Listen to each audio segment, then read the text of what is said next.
No, ob nedavnem prazniku znanstveno-raziskovalne dejavnosti je bilo ob izrekanju dejstev, da se znanstveno-raziskovalna dejavnost krepi vsebinsko, finančno in mednarodno.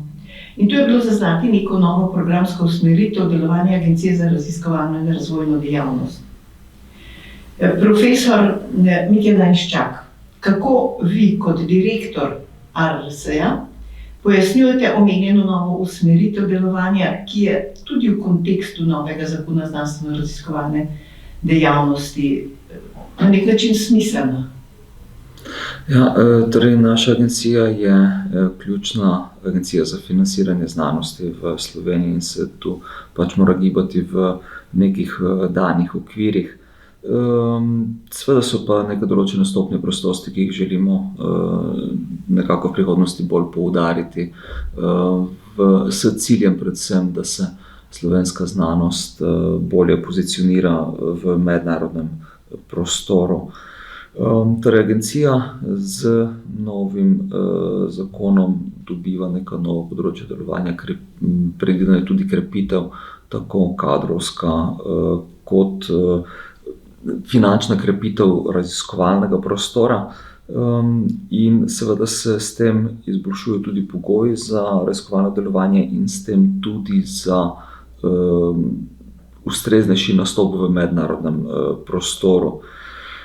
Zdaj, agencija ima glavno nalogo, da tisti denar, ki je zaupan, da razporedi na tista mesta, kamor ta denar mora priti, in to agencija zelo uspešno dela. Torej, mi smo praktično 100% v tem, torej denar alociramo na tista računa oziroma do tistih prejemnikov, ki so do tega upravičeni bodisi preko zakona, bodisi preko tega, da dobijo denar na kompetitivnih razpisih. In v prihodnosti želimo tudi razmisliti skupaj z raziskovalno sfero, kako lahko skupaj oblikujemo instrumente, to se zdaj zelo tako tehnično sliši, torej načine razporejanja denarja, da bomo lahko svoj raziskovalni potencial še bolj izkoristili, tako v Sloveniji, torej predvsem s povezovanjem in večjo konkurenčnostjo navzven, kot tudi z nastopom v tujini in mednarodnim povezovanjem. Torej, to mislim, da je ena od ključnih nalog za prihodnost. Orodje, da pridemo do tja, je pa komuniciranje. Torej, komuniciranje med raziskovalci, komuniciranje z odločevalci, komuniciranje z javnostmi, ker na koncu seveda moramo povedati, zakaj raziskujemo in kaj imamo vsi mi od tega. Tako raziskovalci, kot ne nazadnje tudi državljanke, državljani naše države. Kako jim znanost pomaga v vsakdanjem življenju, ker pomaga lahko na številne načine, ki pa ponavadi ostanejo očem skriti. In to je naloga znanosti, da pojasnijo oziroma razložijo, kako se vpletamo v vsakdanje življenje. No, kot ste v bistvu že omenili, je v ospredju novi zakon o znanstveno-raziskovalni in inovacijski dejavnosti, oziroma njegova implementacija, ki najbolj zadeva in pa skrbi same raziskovalce. Samo na kratko, kateri so ključni poudarki iz tega zakona, ki zadevajo novosti, ampak tudi spremembe, ki jih v bistvu sami raziskovalci izražajo? Torej, spremembe so del našega življenja, našega vsakdana. Vedno jih sprejemamo vsaj malo z nelagodjem, ker ne vemo, kako bo. In podobno je tudi bilo ob uveljavitvi novega zakona, ki je začel veljati 1. januarja letos, ker napovedi, še posebej v prihodnosti, so vedno nekako nehvaležne. Torej, zdaj smo pa v tem in v tem letu dni mislim, da smo vsi skupaj nekako dosegli to, kar smo morali v prvem letu, torej, da smo pripravili tudi podzakonske akte, da smo izpeljali tisto, kar je bilo treba izpeljati v tem letu. In ena od ključnih stvari, ki jih zakon uvaja, je stabilno financiranje, ki nadomešča nekatere stvari, ki smo jih prej poznali, torej financiranje programskih skupin, mladih raziskovalcev, infrastrukture. Zakon v tem delu tudi prenaša, torej daje raziskovalnim organizacijam avtonomijo, s tem, da njih prenaša tudi ne samo možnost, ampak tudi odgovornost. In mislim, da so naše raziskovalne organizacije za to več kot pripravljene in tudi, da s tem ne bo nobenih presenečenj v prihodnosti. Zakon tudi zelo eksplicitno definira, kakšno bo financiranje naših raziskovalnih organizacij v prihodnosti in definira rast proračuna v 0,08 odstotnih točkah BDP-ja rasti letno, kar je dobra novica, ne? Torej, mi imamo nek cilj do tja, vemo, s kakšnimi koraki bomo prišli in to bo seveda povečalo konkurenčnost naših raziskovalcev, ker jim bomo izboljšali pogoje, ne? Vemo, da da izvedete neko raziskavo, potrebujete seveda raziskovalce, ampak potrebujete tudi ustrezno okolje in pa opremo. In ti trije parametri v Sloveniji niso bili do zdaj v idealnem razmerju, upamo pa, da v prihodnosti bodo, ne. Vlagalo se bo v prihodnosti več v infrastrukturo, to je eno od teh treh pogojev, ki smo jih prej omenjali. Seveda pa je potrebno vse to potem predstaviti v mednarodnem prostoru in pa, zakon je tudi tu relativno specifičen, treba je misliti na povezavo z gospodarstvom. Torej, da se bazične raziskave poizkuša prenesti na višje stopnje TRL-ja in da se na koncu idealno pride tudi nekega produkta, ki ima lahko različne vplive, med drugim tudi komercialne, in to lahko potem zopet se vrača nazaj v bazo. Ker za neko kroženje je seveda potrebno poskrbeti, da si zagotovimo sredstva za nadaljnji razvoj. Pomembno je tudi, torej tudi v duhu tega, kar se dogaja v zadnjih letih globalno na področju znanosti, da so rezultati, pa ne samo rezultati, tudi že podatki bolj ali manj prosto dostopni, kar potem gre v smeri transparentnosti, preverljivosti in da seveda vse to potem tudi komuniciramo z vsemi, za katere mislimo, da je potrebno, da vedo, kaj se dogaja v znanosti, to so pravzaprav vsi. S tem se dosega tudi popularizacija znanosti, ker ne nazadnje je raziskovanje oziroma biti znanstvenik je način življenja in zato se ponavadi odločimo zgodaj v življenju. Zato je treba pač mlade okužiti z tem virusom radovednosti, da bodo si tega želeli in da bodo šli po tej poti.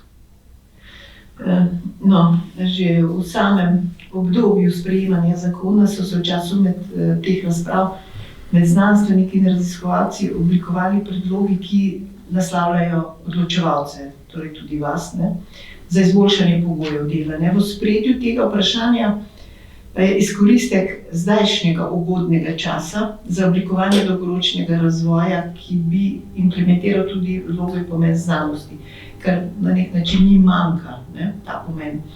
No, in v kontekstu tega ugodnega časa so mišljene tudi spodbude Evropske unije za okrevanje in razvoj post-covidnih časov. No, in tak trden koncept razvoja, tako pravijo, naj bi vnesel občutek gotovosti pri samem raziskovalnem delu. Kako bi vi pojasnili te vidike oziroma stališča njihova? No, moj osnovni poklic je zdravnik, ne, in v pandemiji smo bili mi precej izpostavljeni raznim dogodkom in smo bili tudi poleg vseh drugih znanosti med ključnimi dejavniki, da smo lahko pandemijo dokaj uspešno prebrodili. Ne? Torej, primer razvoja cepiv je dober primer tega, da če ne bi imeli odlične bazične znanosti in spoznanj prej že pripravljenih, sedaj so bila ta spoznanja aplikativno uporabljena in so nam omogočila leteč štart za razvoj ukrepov. Mislim, da nam je zdaj vsem jasno, da je vlaganje v znanost ključno in da brez tega se ne moremo soočiti s kritičnimi situacijami, kot je pandemija bila.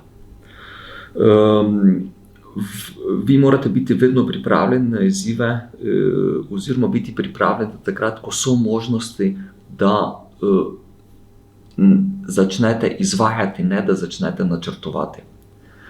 In sedaj je ugoden čas, kot je bilo povedano, da se načrtuje, kako naprej, kje so bile zdaj kritične točke, ker nismo bili še optimalno pripravljeni, ker smo bili slabi, da to sedaj optimiramo, da naredimo to analizo in potem pripravimo korake za razvoj znanosti v tem smislu, da bomo drugič bolje pripravljeni na takšne kritične situacije. Razmislek o tem je bil narejen tako globalno kot tudi nacionalno, torej sredstva za to so predvidena. In nekaj je zanimivo, tudi v času pandemije nihče ni spraševal po sredstvih, ker sredstva, če imate dobre argumente, sredstva se vedno najdejo. Zakaj je med drugim prišlo tudi do tako hitrega razvoja cepiva? Zato, ker je bila kritična masa za potrebo po razvoju cepiva presežena. Imamo pa na področju medicine še druge bolezni globalno prisotne, kjer pa kritične mase ni, pa so ti problemi potem še ostajajo nerešeni. Ampak vse to ni možno, če vi nimate neke predpriprave za to. In mislim, da smo sedaj to samo še ponovno uvideli, da moramo biti na take situacije pripravljeni in da je treba imeti platforme oziroma možnosti, da se vi lahko potem hitro odzovete in da uporabite vse tisto, kar je že znano, in potem naredite samo en korak naprej in to uporabite v tisti trenutni situaciji. Torej, jaz razumem tako NOO kot tudi druge aktivnosti v tem kontekstu, da se ustrezno pripravimo, vidimo, kje se lahko še izboljšamo in da ustrezneje odreagiramo potem na podobne situacije, ker prav gotovo bodo v prihodnosti prišle. No, se pa v znanosti danes skoraj vsi zavedajo, da več ni nekih samohodcev, da postaja znanost vse bolj internacionalna in da je seveda nujno, da se igra in primerja na svetovnem trgu. Opozarjajo pa na premajhno ambicioznost slovenski raziskovalci pri pridobivanju evropskih sredstev. Pogrešajo namreč večji angažma služb, ki bi bile raziskovalcem pomoč pri tem. Ja, seveda, raziskovalci so primarno poklicani, da raziskujejo. Raziskovanje je pa povezano z določenimi pogoji, od katerih je denar tudi pomemben in pa pogoji dela. Denar pa se ponavadi deli na podlagi nekih razpisov, ki so ponavadi komplicirani. Vsaj raziskovalcem se tako zdi, tako kot je raziskovanje komplicirano za nekoga drugega, raziskovalcem je pa čisto enostavno. In zato je smiselno, da se razmišlja v to smer, da vsak dela tisto, v čemer je dober. In prav gotovo je tu potrebno razmišljati o tem, da se raziskovalci ukvarjajo s vsebino, s formo oziroma z pogoji in pravili razpisa, pa nekdo drug v sodelovanju z raziskovalci. Tukaj so v slovenskem prostoru prav gotovo še možnosti za izboljšave. Večje raziskovalne organizacije imajo svoje službe, ki se s tem ukvarjajo. Zdaj, ali bi bilo smiselno narediti neko centralno službo ali ne, je stvar razmisleka v prihodnosti, je pa tak pristop verjetno relativno najcenejši. Je pa treba upoštevati to, da mora biti tak servis takrat dostopen, kako raziskovalec rabi, ne takrat, ko je razpis že mimo. In tukaj je pa potem druga plat medalje, zakaj tudi razumemo, da imajo vsaj večje raziskovalne organizacije te službe interne in da morda ne vidijo toliko potrebe po sodelovanju. Torej, tu bo neki pogovor moral steči, da se sredstva najbolj optimalno porabijo, ker čeprav sem prej rekel, da sredstva niso problem, jih je pa vseeno končno mnogo in jih je potem treba razporediti tako, da so pač čim bolj ustrezno porabljeno. Zdaj, v agencija kot taka tega v svoji strukturi trenutno nima, kar pa ne pomeni, da ne bo imela. Ampak je to stvar nekega drugega pogovora z odločevalcem oziroma ustanoviteljem, da se vidi, če je to smiselno in potrebno in na kakšen način bi se to izvedlo. Kljub temu pa ima agencija že sedaj nekaj mehanizmov, da to spodbuja in tudi finančno podpre. Slovenija je bila med ustanoviteljicami ene iniciative, ki se pravi CEOS in združuje nekaj držav centralne in vzhodne Evrope, ki so pravzaprav začeli z shemo, ki se ji pravi vodilna agencija. Gre v bistvu za izraz zaupanja, da vi nekomu nekaj zaupate in da ste to pripravljeni tudi financirati. Torej, vi na začetku je bila ideja ta, da ste imeli dve države, ker ste imeli isti projekt, ki ste ga izvajala dva raziskovalca in po prejšnjih pravilih je moral biti projekt ocenjen v vsake državi. Vodilna agencija pa to spremeni tako, da oceno projekta izvede samo ena država, drugo pa je zaupa in financira na svoji strani. S tem vi podvojite sredstva, naredite iz nacionalnega projekta mednarodni projekt in s tem tudi izpostavite vaše raziskovalce takoj mednarodnemu prostoru. To je potem preraslo v WIF inicijativo, kjer je Slovenija tudi bila ustanoviteljica in podpisnica, ki predvideva, da morajo v naslednjih letih vse države podpisati tak sporazum z vsemi. Za Slovenijo je v naslednjem letu predviden Luksemburg, medtem ko pa se je forma švedska agencija se pa zdaj, ker je že izpolnila kvoto dveh za prihodnje leto, je predstavila Slovenijo na leto naprej. Ena izmed držav, ki se bo zelo hitro zgodila, bo tudi Nemčija, ki še ni v tej shemi vodilna agencija in je vsaj po mojem osebnem mnenju ključna za slovenski razvoj, druge bodo pa pač sledile. Zdaj ta mehanizem dovoljuje tudi vključitev tretje države, torej še bolj raste v mednarodnem prostoru in mislimo, da to ni še dokončen konec. Torej, to je že ena stvar, ki se odvija in jo imajo raziskovalci, zdaj mislim, da so jo sprejeli in je po mojem mnenju zelo pomembna, ker iz razlogov, ki sem jih prej povedal, imate mednarodni projekt, podvojite denar in morate se pogovarjati s tujino. Potem poznamo v Evropi Evropski raziskovalni svet, ki tudi ima svoje razpise za različne karierne stopnje raziskovalcev. Torej imate Starting Grant, Consolidated Grant, Advanced Grant in pa Synergy Grant. Slovenci smo do zdaj dobili že vse, v letošnjem letu prvega Synergy in smo najmanj prepoznavni po uspehu, predvsem pri mlajših. Medtem ko pa Advanced smo pa celo nekoliko nad povprečjem glede prejemnikov.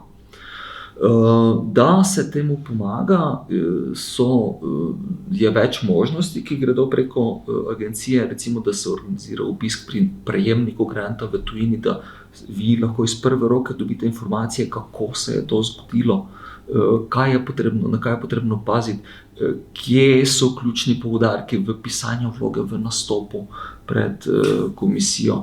Torej, da pripravite vi potencialnega prijavitelja za sam proces. Ker tisto, kar se je nekako tudi videlo, da pri mlajših prijaviteljih nam manjka predvsem tega nastopa in prezentacije tega, kar vi imate, ker Slovenija v osnovi ima dobre raziskovalce, ki vedo, kaj raziskujejo in vedo to izvesti, mogoče pa včasih malo zmanjka tisti komunikaciji z javnostmi, ker to je pravzaprav komunikacija vašega dela.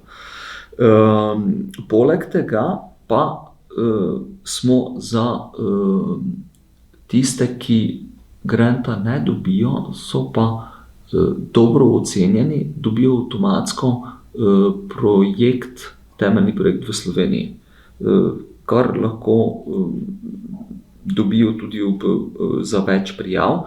Za prejemnike granta smo pa ravno v letošnjem letu uvedli še 2 instrumenta. Prvi je vstopni, drugi je pa izstopni. Prvi je tak, da vam, ker vi dobite obvestilo, prijeli ste grant, potem pa do časa začetka je pa neko mrtvo obdobje, in da v tem času pomagamo z nekim premostitvenim denarjem, da se lahko postopki formalni razne zaposlitve izpeljejo. Potem pa še izstopni instrument, ki pa je ponovno temeljni projekt za 3 leta z nekaj dodatki. Torej, morate vključiti eno dodatno raziskovalno organizacijo v najmanj 10% in te vam agencija a priori da, torej dobite 110% denarja, lahko pa tisto raziskovalno organizacijo vključite v večjem odstotku, ampak pač potem z vašimi sredstvi. Namen tega pa je, da ste njegov trener oziroma mentor in da ga pripravite na neko vlogo. Bodisi da jo naredite skupaj, bodisi da sta 2 vlogi, bodisi da se samo še vi prijavite.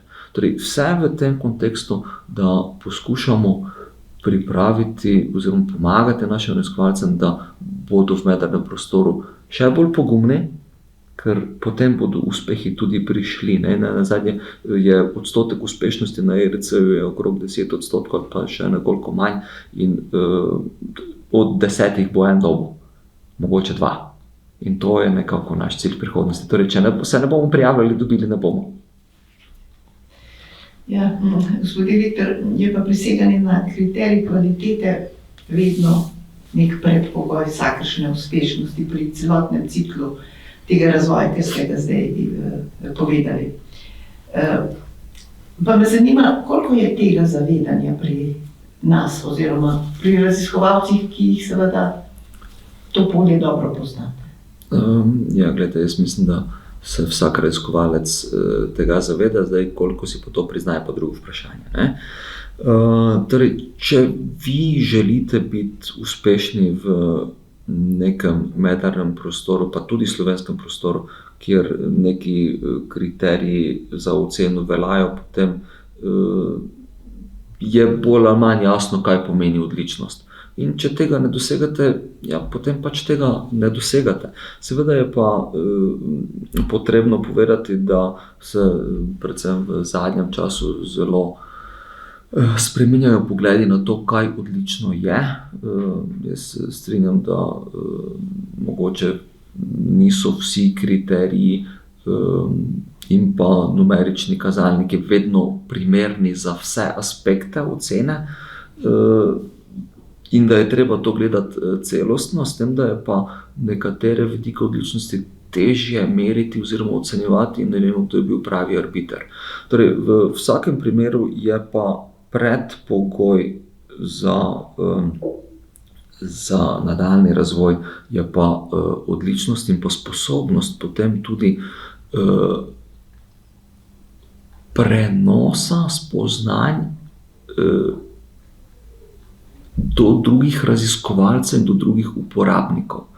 Torej, ključno je to, in bom zdaj dal en primer iz medicine, da se lahko ljudje, ki so odlični na svojih področjih, začnejo pogovarjati in razumeti. Ker jaz kot zdravnik imam neki klinični problem in želim priti do rešitve tega. Ampak ne vem, kako si naj to prikažem. Morda pa en fizik ima metodo, kako bom jaz to videl, on pa ne ve, kako naj uporabi. Torej se moramo začeti pogovarjati, ker iz zgodovine vemo, da so se vsaj nekatere od teh stvari oziroma ključnih prebojev zgodile po naključju, ko se je nekaj slučajno zgodilo. In če vi povečate število interakcij med ljudmi, boste povečali možnost za slučajnost. Že po statistiki je tako, ne? Ampak vse to mora biti na temelju odličnosti. Zdaj agencija pa seveda ima na načrtu za prihodnost tudi, da bo bolj facilitirala to interakcijo. Ja, seveda, ustreznim konceptom razvoja sledi tudi spodbujanje interdisciplinarnosti, ki jo vi v bistvu večkrat poudarjate, ne? In po ocenah raziskovalcev, vseh tistih z mednarodnimi referencami, ne, bi moralo biti vsaj 10% slovenskih diplomantov uspešnih v katerem koli mednarodnem okolju. A se vam zdi ta ocena ustrezna? 10%? Ja, poglejte, jaz mislim, da je vsaj 10%. Slovenski izobraževalni sistem mislim, da je na nivoju, da da dobro temeljno izobrazbo. Seveda je pa potem to odskočna deska, to je začetek. To je obvezni pogoj za naprej. In potem je pač od ljudi odvisno, ali bodo po tej poti šli ali ne. Mislim, da v Sloveniji tudi podiplomski študij je zelo dober, da pripravi takrat že doktorje znanosti na nadaljnjo pot in vemo, da jih lahko približno 50% zaposlimo v akademski sferi. In tudi za druge mislim, da bi morali prvenstveno iskati izzive doma, če pa že v tujini, pa ravno na ta način, da se neka vez s Slovenijo ohrani. Bodisi taka, ki ima za neko vizijo vrnitev, bodisi taka, da odpira Sloveniji vrata v mednarodni prostor. Ker vse to je potrebno, neka mešanica tega nam lahko potem omogoča nadaljnji izvor. Ampak v vsakem primeru mislim, da smo konkurenčni in da naši diplomanti nimajo težav pri bivanju in tudi preboju v mednarodnem prostoru. Je pa seveda možno razmišljati o tem, kako to še povečati. In zopet se vrnemo na komunikacijo, ne? Čim več bo takšnih interakcij tudi med ljudmi, ki so iz popolnoma različnih strok, tem bolj nas bo to bogatilo in bomo lahko sposobni gledati širše. Ja, že spet smo pri interdisciplinarnosti, ki je tesno povezana z nujnostjo povezovanja znanstveno-raziskovalnega dela informacijsko-komunikacijskih tehnologij, ne. To je pri današnjem razvoju znanosti neobhodno dejstvo, ne. Gre predvsem pa za tiste discipline, ki so pri prioritetah 21. stoletja, ne, bolj izpostavljene. Kako se s temi vprašanji v bistvu soočite? Vi ste prej dali dober primer, recimo povezovanja fizike in medicine. Kako mislite, da bi recimo te stvari pri nas na nek način pospešili? Zopet se bom vrnil na pandemijo. Ne? Če ne bi bilo teh tehnologij, marsikaj ne bi bilo izvedljivo, ne? Ker so fizični stiki bili onemogočeni. In tudi komuniciranje med raziskovalci je potekalo na tak način, komuniciranje v medicini z bolniki je potekalo na tak način, ne. Tu je velik potencial za telemedicino v vseh aspektih. Torej, z možnostjo komuniciranja preko teh tehnologij so vse že prej so bile relativno nizke, ampak zdaj so dokončno podrle meje. Zato, ker je bilo nujno potrebno to izkoristiti in se pogovarjati in to uveljaviti. Tako da mislim, da je nam vsem jasno, da tako sodelovanje posebno normalno ne bo v prihodnosti se odvijalo. Zdaj, dotaknil bi se še informatike in pa tudi potem raznih metod, ki omogočajo bolj temeljito in tudi natančno analizo, ki do sedaj ni bila mogoča. Recimo govorim o velikih bazah podatkov ali pa o vseh spoznanjih, ki jih do zdaj imamo, ker mi moramo vedeti nekaj. Število znanstvenih objav eksponentno raste. Tega nihče ne more več spremljati.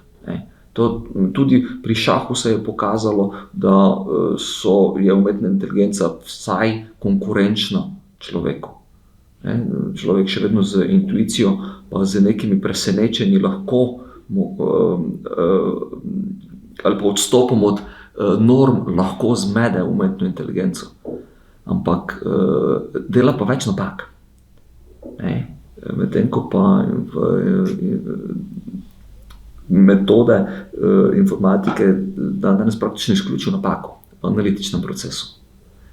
In to je seveda zelo pomembno za to, da smo lahko bolj prepričani, da lahko bolje in hitreje in učinkoviteje analiziramo velike baze podatkov, da tudi z metodo umetne inteligence, ki bo prišla v vsa področja znanosti, lahko pridemo prej do cilja.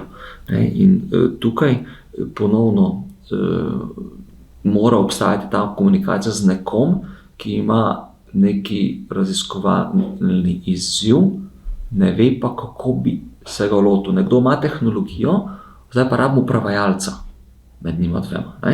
Lahko da sta to ravno ta dva, lahko pa da še mestniče ne rabimo. In zdaj verjetno bomo morali v prihodnosti zelo razmišljati, da bomo imeli te prevajalce, ki bodo imeli en krovni pogled nad tem, kaj je dosegljivo in kdo bi komu lahko pomagal, da se te strukture povežejo in da lažje, hitreje, bolje, z manj sredstvi pridejo do rešitev problema. Mogoče so raziskovalci mislili tudi na te stvari, ko na nek način kritično ocenjujejo trenutno organiziranost institucije ARLS, ali pa tudi katerekoli druge, ki se ukvarja z znanstvenimi problemi. No in pravi, da seveda tem pomanjkljivostim so botrovali tudi zapleti v minulih mesecih. Po drugi strani jih pa na nek način motijo neprimerni, neizkušeni ocenjevalci projektov, kar pravijo, da seveda posledično pride do zniževanja standardov in se pozna tudi na kvaliteti. Kako bi vi to odgovorili? Ja, tudi jaz sem v osnovi raziskovalec in imam izkušnje tudi na strani raziskovalcev, ki prijavlja raziskovalne projekte in vse to poznam. Zdaj poznam še z druge strani. Nekaj je treba na začetku povedati. V vsakem konkurenčnem postopku, kjer je konkurenca in kjer na koncu ne bodo vsi nekaj dobili, bo nekdo nezadovoljen. Oziroma vsaj ne bo srečen. Mislim, da je v tem postopku ključno, ker nezadovoljnih oziroma tistih, ki ne bodo dobili sredstev, bo vedno več kot tistih drugih. Odstotek uspešnosti je ponavadi okrog 20% na večini evropskih agencij, torej imate razmerje 4:1. Mislim, da je ključno, da tisti, ki sredstev na razpisu ne prejmejo, da jim je ustrezno razloženo, zakaj je prišlo do takšne odločitve. Trenutno pa temu vsaj tu in tam ni tako. Zakaj je smo v tej situaciji, tega odgovora v tem trenutku še ne vem. Vem pa to, da ker je agencija organizirana na tak način, da vse postopke in tudi neke norme oziroma vstopne in izstopne pogoje, pravila za razdelitev sredstev pa definirajo organi agencije, ki so pa sestavljeni tako, kot so sestavljeni, so voljeni tako, kot so voljeni. In to je že vsaj 2 desetletji, koliko drugo leto imela agencija 20 let, torej 2 desetletji je tako. In te organe sestavljajo raziskovalci. Torej, seveda je zdaj potreben razmislek, kako sistem izboljšati. Agencija je v zadnjem letu upravila tu nek pregled pri agencijah v tujini. Postopki se od agencije do agencije malo razlikujejo, potem imate tudi postopke v evropskih inštitucijah, prej sva že omenila ERC. In zdaj bomo, ko smo naredili ta vpogled in neke določene analize, kako so postopki potekali pri nas, smo pripravljeni, da predlagamo spremembe za naprej. Ampak nekaj pa morate vedeti, da pač agencija mora delovati v skladu z nekimi pravnimi normami in akti, in če želite spremembe, morate to spremeniti. Torej, to se ne more zgoditi od danes na jutri. Spremembe se bodo tudi dogajale v letnem ciklu. Ne morejo se zgoditi prej. Vsaj ne takšne, ki zahtevajo spremembo teh aktov. Mi bomo ta pogovor o spremembah, predvsem tistih, ki bodo zahtevale poseg, upravili skupaj z raziskovalci, ki bomo hvaležni za njihov vpogled na svet in tako naprej. Ampak nekaj treba verjeti, enkrat, ko bo odločitev sprejeta, prav gotovo ne bo idealna.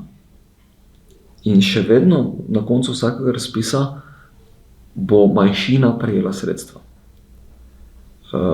Tako da ne vem, če bomo lahko na koncu dosegli situacijo, ko bodo vsi rekli, ja, zdaj je pa prav. Ampak to je neki ideal, proti kateremu gremo. Moramo to pot upraviti skupaj in seveda mislim, da lahko dosežemo takšne konsenze, da se bomo vsaj v osnovah več ali manj strinjali. No, seveda je pa treba reči, da predpogoj vsega tega urejanja, teh problemov, teh vprašanj, odprtih, dokončanih, je pa ustrezna finančna perspektiva, ki bi sledila seveda vsem tem začrtanim smernicam, ki ste jih vi zdaj rekli, povedali, po drugi strani pa tudi tistim smernicam, ki jih na nek način v znanstveno-raziskovalnem polju namenja Evropska unija v prihodnjih letih. Pa me zanima, kakšne so to opcije, da recimo dosežemo tisto, kar recimo EU na nek način predvideva, da naj bi, mislim, da v prihodnjih letih 3% BDP-ja šlo. Torej, za znanost se predvideva 1%, mi smo zdaj tam okrog 0,5%, torej 6 let bi še rabili v koraki, kot sem jih prej omenil. 0,8, ne? Tako, 0,08%, tako je. Torej, tu se zdi, da je odločevalec odločen, da se bo tega tempa držal. Zdaj sicer je globalna situacija taka, da je inflacija višja, kot je bila v prejšnjih letih, in da bo vsaj del tega pač tudi zapadel v inflacijo, ampak vseeno moramo biti optimistični, da se bo tudi globalna situacija slej ko prej uredila in da bo vpliv inflacijam manjši v prihodnosti, kot je sedaj. Takrat bo tudi tisti delež, ki dejansko bo de facto pomenil več sredstev za raziskovalno sfero, bo večji. Ampak vsaj za leti 2023-2024 mislim, da stvari stojijo, kot so bile torej definirane tudi v proračunih, ker se pač proračun za 2 leti naprej nekako definira in tudi za naprej je že načrt narejen in jaz imam tukaj že vpogled v to in so številke obetajoče. Mislim, da je to prav. Mislim, da moramo iti po tej poti, moramo izboljšati pogoje za raziskovalno delo, torej ne samo v smislu kadrov, ampak tudi drugih pogojev. In da temu lahko sledimo, seveda mora po tej poti iti tudi agencija. Bom zdaj dal nekaj primerjav, ker ne vem, če vsi vedo te aspekte. Torej, naša agencija ima trenutno, mislim, 57 zaposlenih z nekaj odobrenimi zaposlitvami. Ima proračun lani, oziroma letos je bil 270 milijonov, dela vsa področja znanosti in vse vidike financiranja, torej od stabilnega do konkurenčnega projekta, potem mednarodno sodelovanje, del infrastrukture in tako naprej. Pa poglejmo samo v soseščino. Hrvaška agencija dela raziskovalne projekte in mlade raziskovalce, pa mimogrede center, torej glavna pisarna je v Opatiji in je podružnica v Zagrebu. Ima 30 milijonski proračun približno, pa ima 35 zaposlenih, pa 20 odobritev zaposlitve. Avstrijska agencija ima samo projekte, ima približno enak proračun kot mi, pa ima 155-160 zaposlenih. Vizija za nas je, da bomo seveda tudi se kadrovsko ukrepili, ampak te številke so drugačne. Torej 10 oseb iz NO, kar je pa zaposlitev za določen delovni čas, potem 15 zaradi zakona, ki širi določene dejavnosti in pa 10 za stabilizacijo agencije, torej tam, da pridemo nekje na 80. Zdaj pa lahko vsak naredi svojo matematiko, glede na dejstva, ki sem jih povedal. Torej, moje osebno mnenje je, da je to še vedno premalo in da če želimo mi stvari izvajati ustrezno in tako, kot bi jih morali in tudi kot raziskovalci upravičeno pričakujejo, potem je tudi te aspekte treba vzeti v ozir. Ja, profesor Leščak, poglejte, vi ste tudi ugledni zdravnik kardiovaskularne medicine in sicer z mednarodnimi referencami, se pravi, da polje zelo dobro poznate.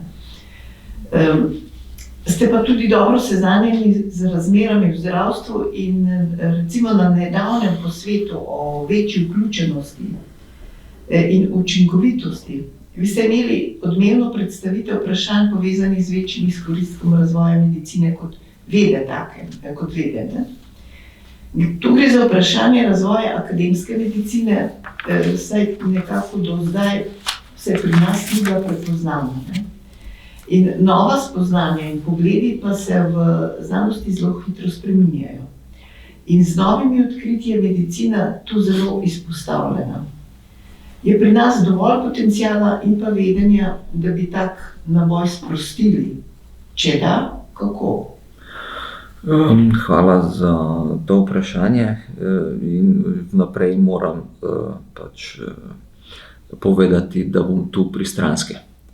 Torej, to je standardna praksa zdaj že na vseh predavanjih, ki jih imamo mi na medicinskih kongresih, da drugi diapozitiv moramo pravi se mu disclosure of interest, razkritje interesov, ker moramo povedati vse, kar je kadarkoli bilo in lahko kakorkoli povezano ali pa ne povezano s tistim, kar bomo v tistem predavanju povedali, in enako velja tudi za članke. Torej, jaz mislim, da je slovenska medicina nadpoprečna, vsaj to, v nekaterih delih vodilna, vsaj v Evropi. Na mnenju evropska medicina boljša kot globalna. In da tu potencial imamo. Do sem smo pa prišli z velikim entuziazmom in v bistvu vložkom se strani zdravstvenega osebja, ki ga pa lahko kdaj zmanjka. Torej, če ne bomo negovali akademske medicine, potem se zdravniki več ne bodo odločali za akademsko pot, kar pomeni, da ne bo učiteljev, in če ne bo učiteljev, lahko mi zapremo medicinske fakultete in ne bo zdravnikov. To je realna nevarnost. In zato je treba pač ta del vkalkulirati v neko nacionalno perspektivo in povedati, da akademska medicina obstaja in da jo je potrebno omogočiti življenje. Vsaj življenje. Mi bomo tam že poskrbeli, da se bomo razvijali, ampak osnovne pogoje. Ne? Torej tisto, kar, in tu smo krivi malo tudi zdravniki sami, zaradi tega, ker imamo, kar je prav, vedno v centru bolnika, in v bistvu včasih tudi mi malo zapostavljamo akademsko delo oziroma raziskovanje. Torej, ponotranjiti moramo sami pri sebi, da je raziskovalno delo tudi redno delo in je to redno delo in je redno delo. In ga moramo izvajati takrat, ko se redno delo izvaja. To je ponavadi v dopoldanskem času, ko so tudi vsi drugi servisi na razpolago. Zdaj tudi bolnike gledam prvenstveno, vse aktivnosti v bolnicah potekajo 8 ur na dan, ne? Takrat je ves pogon tam. Tudi za raziskave mora biti potem enake pogoje morate dati za to. Seveda se lahko zdaj pojavi vprašanje, potem bomo pa zdravnika izvzeli 20% iz delovnega procesa. Pa ne bomo ga, ker on lahko potem popoldan opravi ambulanto. Ne? In je 100% zdravnik še vedno, pa je 20% raziskovalec, ampak je teh 20% dopoldan. Torej tu obstajajo možnosti, potencial je, pogoji, dobro, niso idealni, ampak so, ne, trudimo se. In zdaj je treba pa dati samo še možnosti in upremo in pa čas. Mislim, da v medicini je najbolj ključen čas, da mi potem lahko dejansko te stvari izvedemo. Tu poznamo mehanizme iz tujine, eno je tako imenovan protected research time oziroma zavarovan čas za raziskovanje. Akademski dan je druga možnost, ki smo ga v nekaterih ustanovah celo uvedli. Torej, vemo, kako je to treba narediti, sedaj je samo potrebno to tudi sprejeti na ustreznih nivojih in se odločiti, da temu bo tako, ker mislim, da je ta korak nujno potreben in da lahko vsem nam pač omogoča boljši razvoj ne samo medicine, ampak tudi drugih znanosti, ker Slovenija, mi dostikrat slišimo, Slovenija je majhna država, je sprednja, ni majhna, je pa kompaktna in to je naša prednost. Slovenija ima možnost izvajanja nacionalnih raziskav. V Sloveniji je 13-14 bolnic, ki pokrivajo akutno medicino in tu izzamem recimo neke specialne bolnice, kot je psihiatrija, ampak če ste akutno bolni v Sloveniji, boste prišli na eno od teh 13-14 točk. Mi imamo tudi nacionalno bazo hospitalizacije, imamo centralni register prebivalstva. In vse to je sedaj nekako potrebno povezati v neko raziskovalno platformo, ker tudi v epidemiji se je pokazalo, da države, ki so to imele, to je bil Izrael konkretno, so takoj lahko odreagirali in so v globalnem merilu povedali, kako naprej v spopadu s pandemijo. To bi lahko bila tudi Slovenija. Ampak ji še nekaj majhnih stvari manjka, ne? In tudi ta mreža bolnišnic bi lahko organizirala mrežo centrov za izvajanje kliničnih raziskav in bi bili mi zopet edini, pravzaprav vsaj po mojem vedenju na svetu, ki bi to lahko naredili. To pa ni več povsem trivialno. Torej, potencial je, treba je na nivoju odločevalcev, mislim, da sprejeti vsaj odločitve, da gremo v to smer, nekaj denarja za to nameniti, mislim, da je prihodnost svetla. Gospod profesor, vi ste kot prvi Slovenec delovali pri pripravi smernic za obravnavo bolnikov z akutnim kroničnim srčnim popuščanjem Evropskega kardiološkega združenja. Pa me zanima, je lahko tak primer nekakšen vzorec tega pozitivnega transferja na neka druga področja, saj kot vse skozi poudarjate, gre za znanost, ki je zelo interdisciplinarna, povezana, danes drugače ne gre. Ja, seveda sem tega mnenja, se drugače ne bi šel po tej poti, ne. Slovenci imamo potencial, da se ustrezno pozicioniramo v mednarodni strokovni raziskovalni javnosti in to so v bistvu potem končni produkti. In to je osnova, torej moja naloga je zdaj, da še nekoga spravim do te stopnje, ne. In da komu še pomagam, da tja pride, bodisi v medicini, bodisi v neki drugi znanosti, oziroma da se z izkušnjami privede do tega, da Slovenijo še bolje, še ustrezneje, še pogosteje pozicioniramo na takšne pozicije. Seveda pa, in ravno včeraj sem se pogovarjal na eno ravno povezovanje v analizi teh tekstov in pa potem uporabi metod umetne inteligence, ker to so dokumenti, ki nek obseg imajo in je vedno potrebno za klinično prakso oziroma za uporabo videti, kako priti do srži tega, ne. In to nam zopet lahko pomaga metode umetne inteligence. In smo se pogovarjali o tem, da bi ravno uporabili to pri analizi smernic in pa potem uporabnosti tega za vsakdanjo prakso.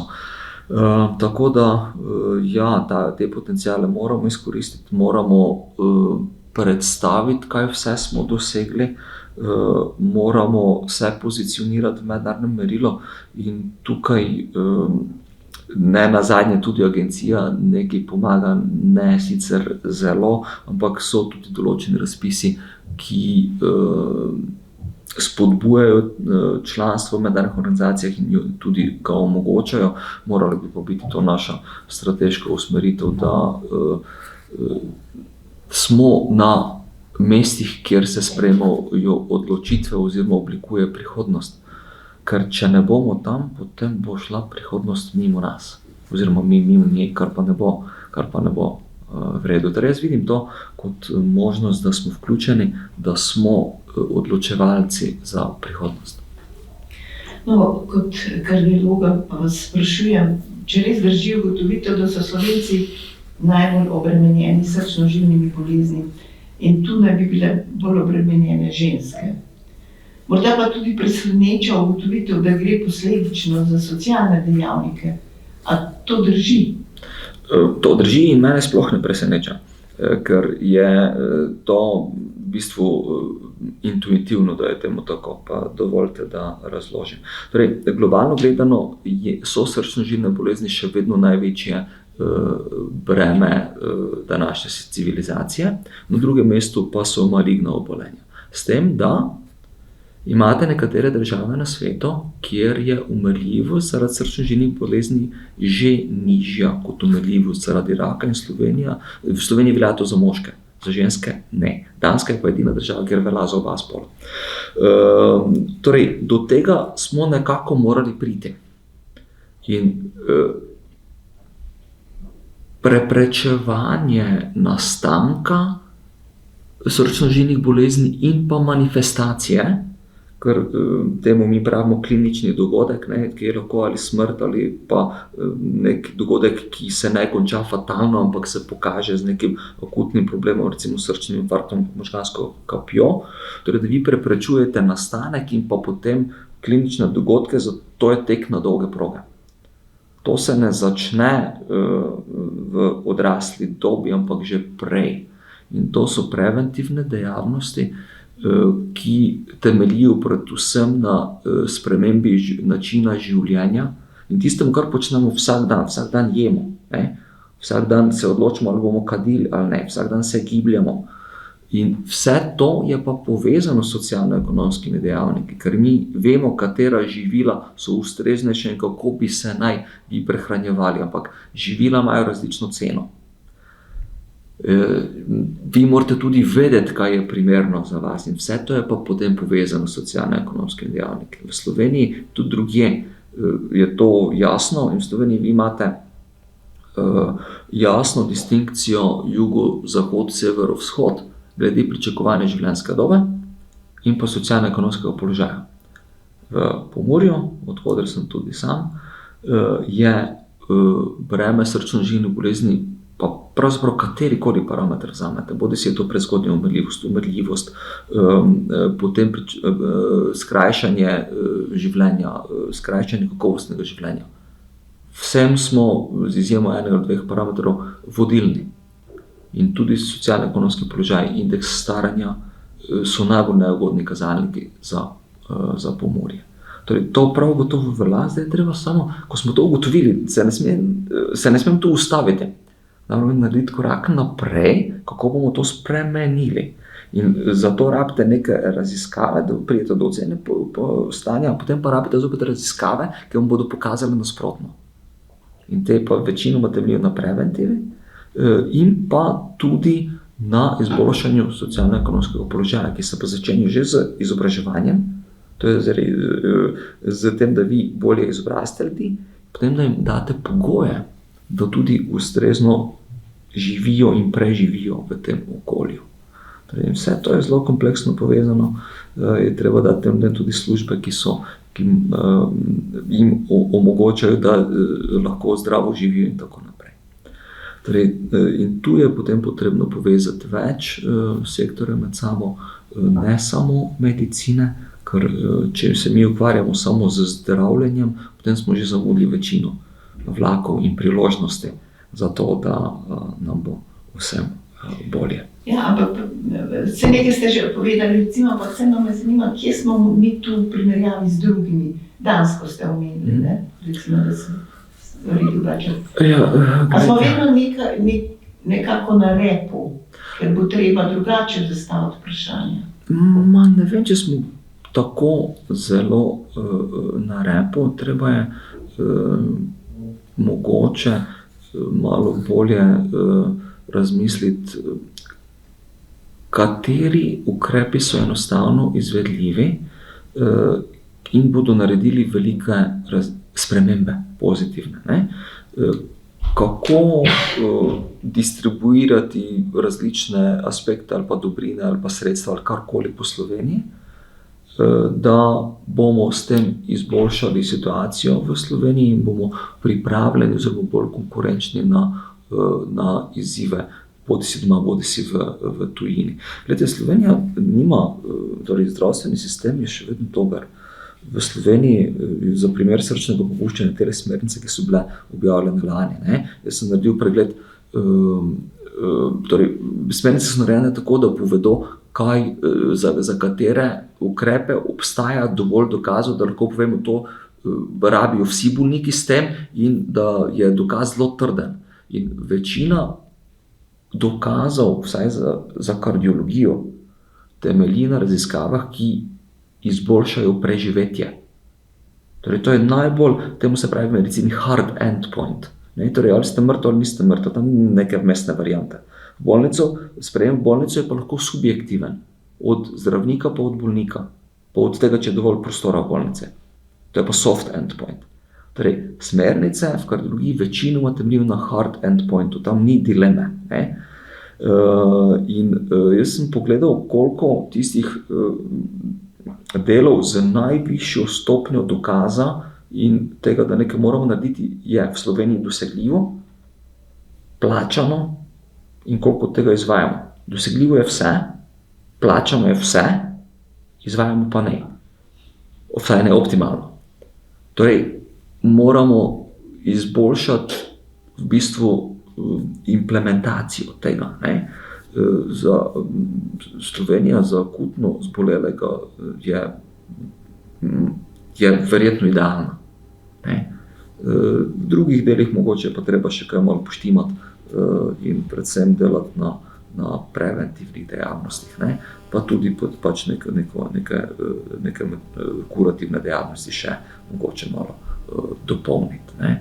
Recimo Slovenija je, mislim, samo eno leto v zadnjih 10 letih ni bila prva na svetu po številu transplantiranih src. Ne? Slovenija, ne majhna država, kompaktna država, ne? Imamo potencial, imamo rezultate, smo najboljši tudi svetovnem merilu.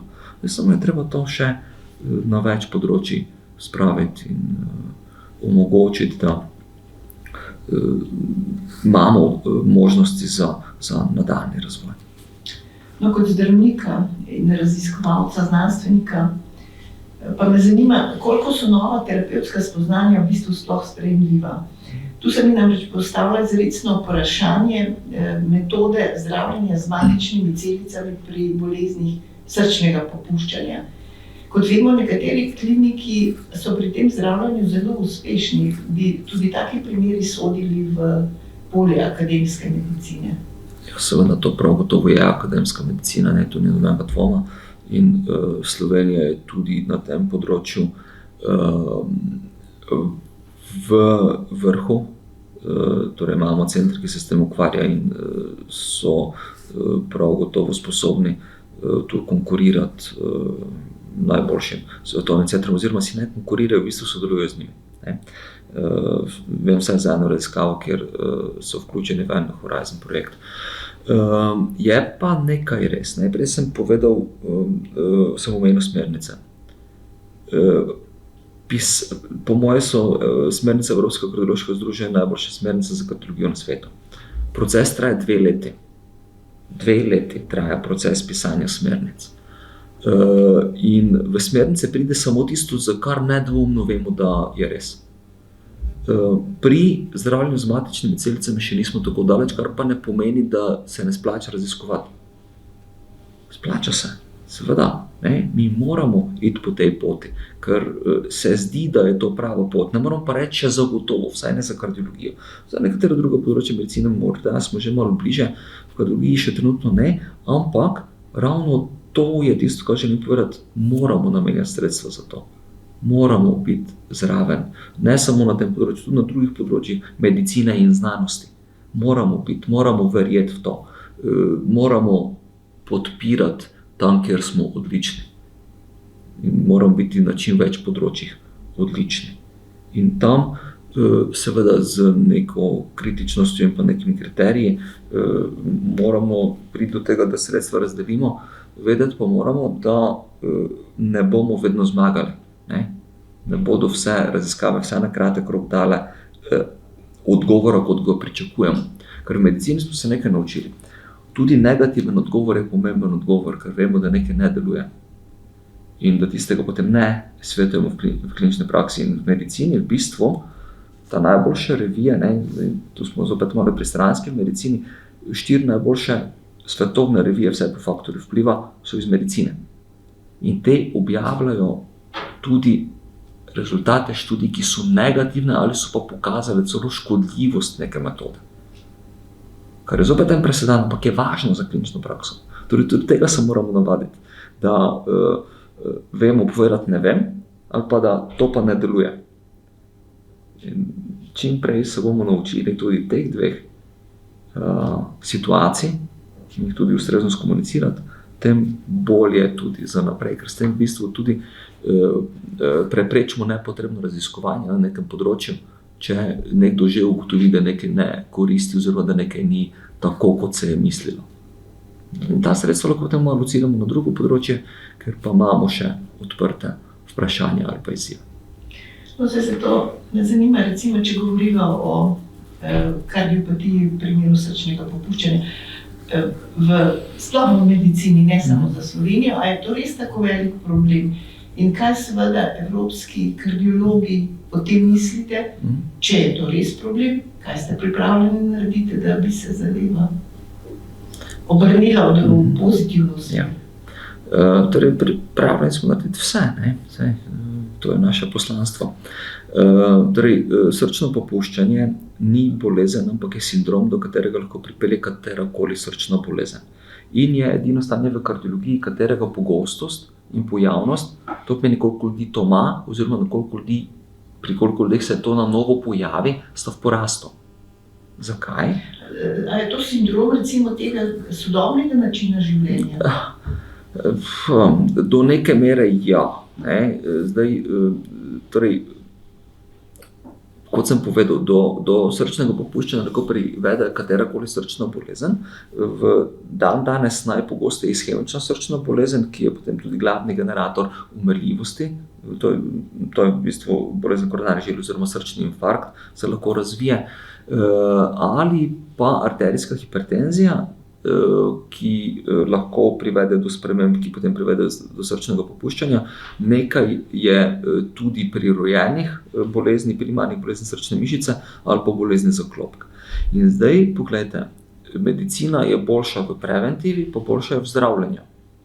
S tem, ko bolezen popolnoma pozdravi ali pa delno pozdravi, potem je večje število potencialnih kandidatov za razvoj srčnega popuščanja.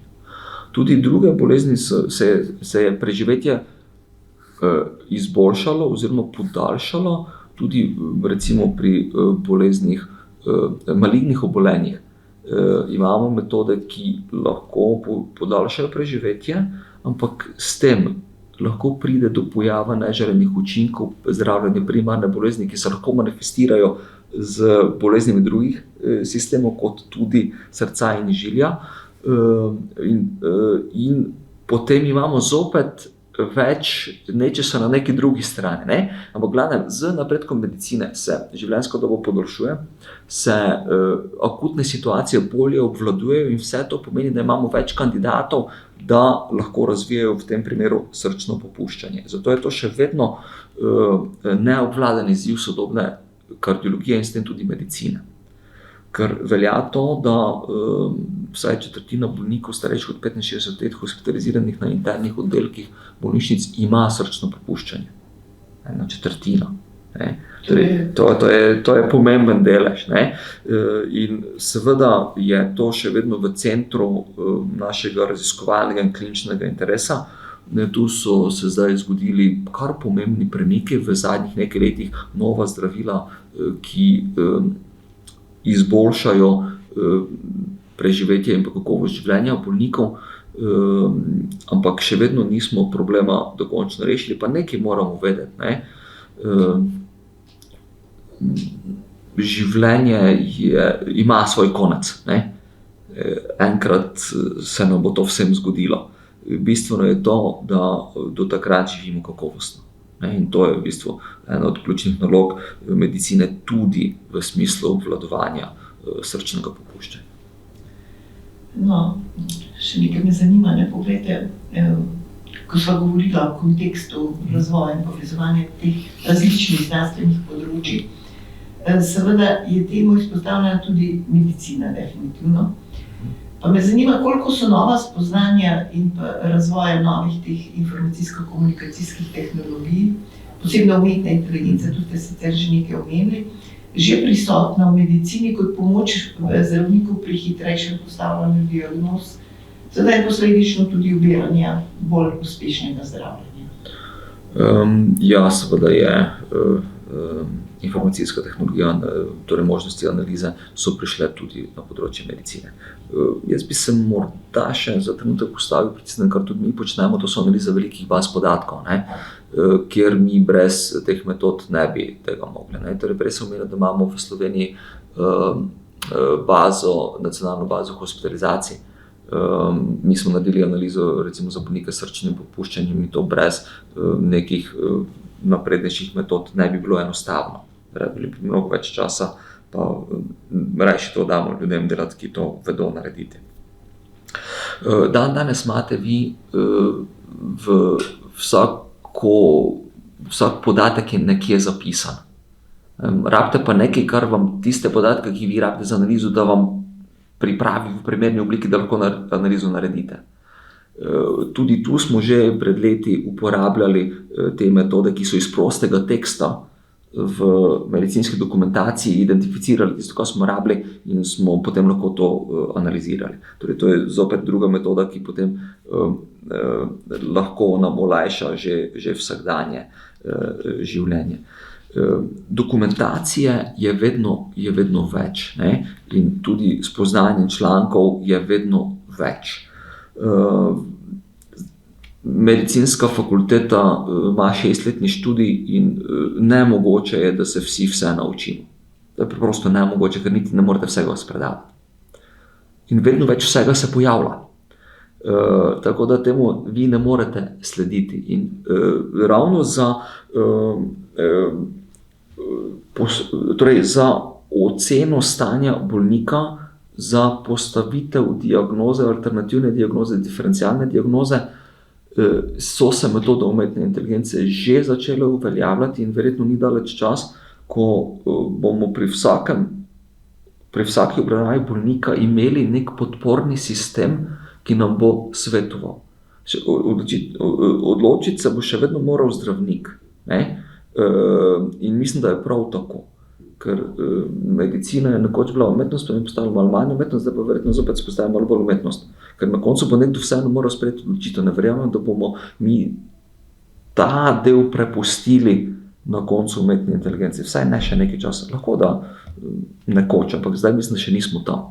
Ampak da bodo pa zdravniki dobili neko pomoč, neki posvet, neko opozorilo, da je to pa to bolj možno, kot je ono možno, ne pa pozabiče na to, ne? Ker vsaka pomoč je dobrodošla, predvsem zato, da se kaj ne spregleda ali pa da se česa ne pozabi oziroma da se dovolj hitro pomisli na nekaj. In potem, ko pridemo do diagnoze, ne, potem je pa seveda odločitev o zdravljenju in to je podobno. Nekaj moramo vedeti, torej standardi raziskav v klinični medicini, ki vodijo do tega, da neka metoda, bodi si je to zdravilo ali pa intervencija, da pride v klinično medicino, so zelo rigorozni in zapleteni. Ampak govorimo o nekem populacijskem učinku v tisti populaciji, za katerega z neko visoko verjetnostjo sklepamo, da ga lahko v podobni populaciji uporabimo. Ni pa to individualizirana medicina oziroma personalizirana medicina. Te metode pa lahko morda nam pomagajo v prihodnosti, da bomo iz vsega tega, kar smo že spoznali, da bomo videli, kaj je pa za točno tega bolnika bolj primerno v tej situaciji. Tega se zdaj lotevamo na področju, torej z metodami metaanaliz, ki uporabljajo podatke od vsakega posameznega bolnika, ker nekoč smo delali to na agregiranih podatkih, zdaj pa zopet gremo na vsakega bolnika in pride do tega, da se tudi konkurenčne farmacevtske firme dajo podatke skupaj, da se naredi metaanaliza in potem lahko naredimo en korak naprej in identificiramo, temu mi pravimo fenotip bolnika, pri katerem je nekaj zelo koristno, še bolje pa važno, če nekaj ni primerno. Ker moramo vedeti tudi, da ne smemo škoditi bolnikom, ne? Torej, tu je potencial velik, raziskav se dela mnogo in tudi prej sem omenil odprti dostop, pa ne samo do objav, ampak verjetno tudi do repozitorijev in baz podatkov, ker smo v medicini zopet malo moramo paziti glede izvora podatkov in povezljivosti nazaj na osebe, ampak to se da obvladati in tukaj lahko potem z metodami, sodobnimi metodami pridemo do tega, da bomo lahko naredili še korak dlje do personalizirane medicine, seveda bo potem še z možnostmi, ki jih sedaj imamo tudi z analizo genetike in pa potencialne ocene odziva na določene oblike zdravljenja in tako naprej. To se pri nekaterih obolenjih že uporablja, najbolj v onkologiji, kjer se v bistvu oceni glede na genetiko, kakšen je potencialni učinek zdravila in komu se ga prej da, komu se ga pa morda ne da. In za vse to mislim, da se mora povezati več vej znanosti in tu mislim, da smo na dobri poti. Ja, še tole, poglejte, kot direktorja ARRS-ja, Agencije za znanstveno raziskovalno delo, ne, pa vas sprašujem, koliko je pa v znanosti na Slovenskem že prisotno ali pa uveljavljeno spoznanje, da brez povezovanja in tudi implementacije novih tehnoloških informacijskih rešitev raziskovalno polje bo tudi v prihodnosti težko šlo. Na to opozarjajo tudi raziskovalci sami s posameznimi primeri, ko so z novimi informacijskimi tehnologijami uspeli odkrivati raziskovalne zakonitosti pri preverjanju znanstvenih hipotez. Morda je to bolj prisotno pri naravoslovcih in tehniki, manj v družboslovju in pa humanistiki. Kako bi vi to ocenili? Torej, jaz bi rekel, da potencial prav gotovo je. Že prej smo se pogovarjali, da se je treba pogovarjati. Torej, če jaz ne vem, kaj moj kolega tam dela in kako mi potencialno lahko pomaga, potem ne bo koraka naprej. Mislim, da se tega vedno bolj zavedamo in tu pač moramo preseči neke okvire, kako naj povem, samozadostnosti, ne, in pa zadovoljnosti s tistim, kar smo dosegli. In da je potrebno spodbujati sodelovanje in pa iskanje možnosti potencialnih rešitev.